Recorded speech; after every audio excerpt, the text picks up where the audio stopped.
Hello everyone, आज हम solve करेंगे लेसन 9 के क्वेश्चन आंसर्स। शुरू करते हैं। तो यहाँ पर लेसन 9 है प्राकृतिक प्रदेश एवं जनजीवन सवाना प्रदेश। अभ्यास के लिए प्रश्न है, निम्नलिखित प्रश्नों के उत्तर लिखिए। प्रश्न है, सवाना प्रदेश को सूडान तुल्य प्रदेश क्यों कहा जाता है?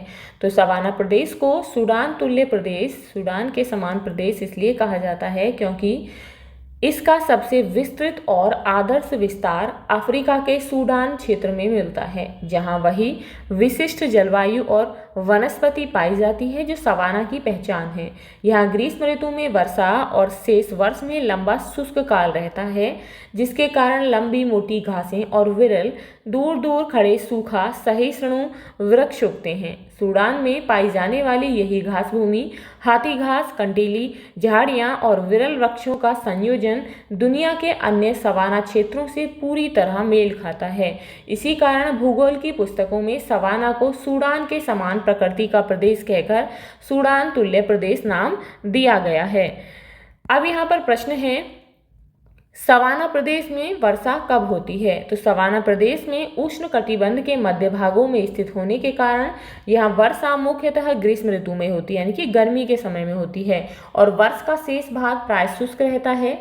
इसीलिए यहाँ घासें खूब बढ़ती हैं और वृक्ष विरल रहते हैं। प्रश्न है, सूडान तुल्य प्रदेश की वनस्पतियों की मुख्य विशेषताएं लिखिए। तो सूडान जो है, सूडान तुल्य यानी कि सवाना प्रदेश की वनस्पतियों की मुख्य विशेषताएं इस प्रकार हैं।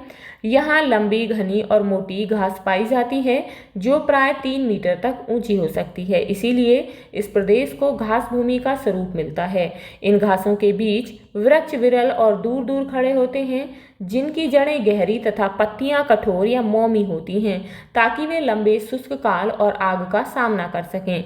बारिश ग्रीष्म ऋतु में केंद्रित होने के कारण घासें बरसात में तेजी से हरी भरी हो जाती हैं और शुष्क ऋतु में पीली होकर सूख जाती हैं, जबकि झाड़ियां और कांटेदार पौधे सूखा सहिष्णु रूप में बने रहते हैं। अगला प्रश्न है, सवाना घास भूमियों को शिकार भूमि क्यों कहा जाता है?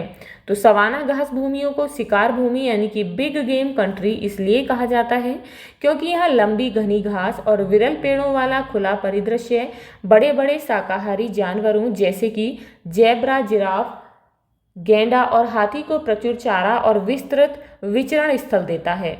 इन प्रचुर शाकाहारियों पर निर्भर शेर, चीता, लकड़बग्गा जैसे शक्तिशाली शिकारी भी बड़ी संख्या में पाए जाते हैं, जिससे यह क्षेत्र बिग गेम के लिए ऐतिहासिक रूप से प्रसिद्ध रहा है। खुले मैदानों में दृश्यमान वन्यजीव, मौसमी जल स्रोतों के किनारे जंतुओं की भीड़ और मानव बस्तियों की कम घनता ने मिलकर इसे पारंपरिक शिकार और आज के वन्यजीव अभयारण्यों का प्रमुख प्रदेश बना दिया है।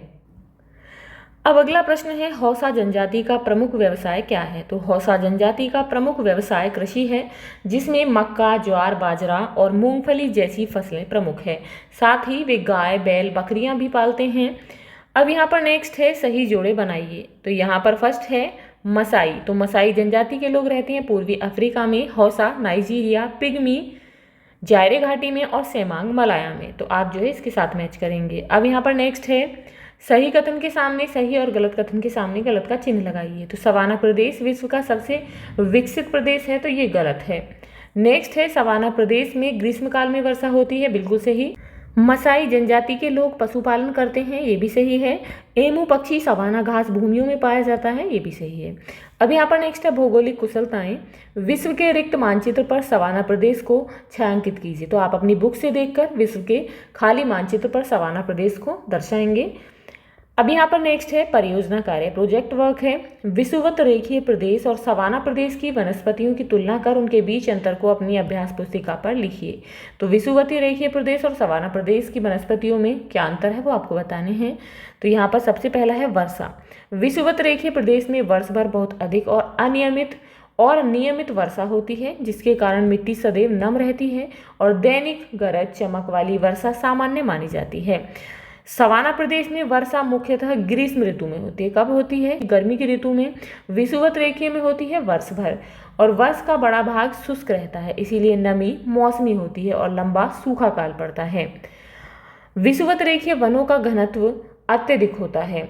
जहाँ बहुस्तरीय घना जंगल, लताएं और उप वनस्पति सूर्य प्रकाश को जमीन तक पहुँचने नहीं देती। सवाना में घनत्व कम होता है क्योंकि खुले मैदानों में लंबी घासें प्रमुख होती हैं और वृक्ष विरल दूर दूर खड़े मिलते हैं।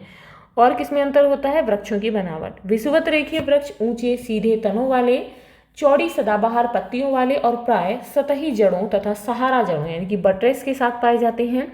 सवाना के वृक्ष सूखा सहिष्णु होते हैं, जिनकी जड़ें गहरी, पत्तियां कठोर, मौमी या छोटी होती हैं और कई प्रजातियों में कांटे व छितरे शिखर दिखाई देते हैं। नेक्स्ट है पशु जीवन।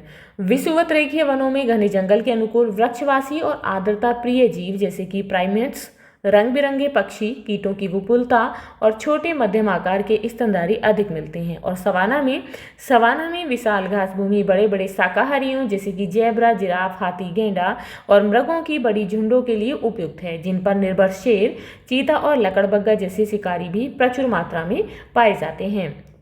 तो ये थे आपके लेसन 9 के क्वेश्चन आंसर्स। आई होप आपको समझ आ गए होंगे। यदि आपको क्वेश्चन आंसर से रिलेटेड इस चैप्टर में कोई भी डाउट है, कोई भी क्वेरी है, तो आप मुझे कमेंट बॉक्स में कमेंट करके बता सकते हैं। मिलते हैं नेक्स्ट वीडियो में नेक्स्ट चैप्टर के साथ।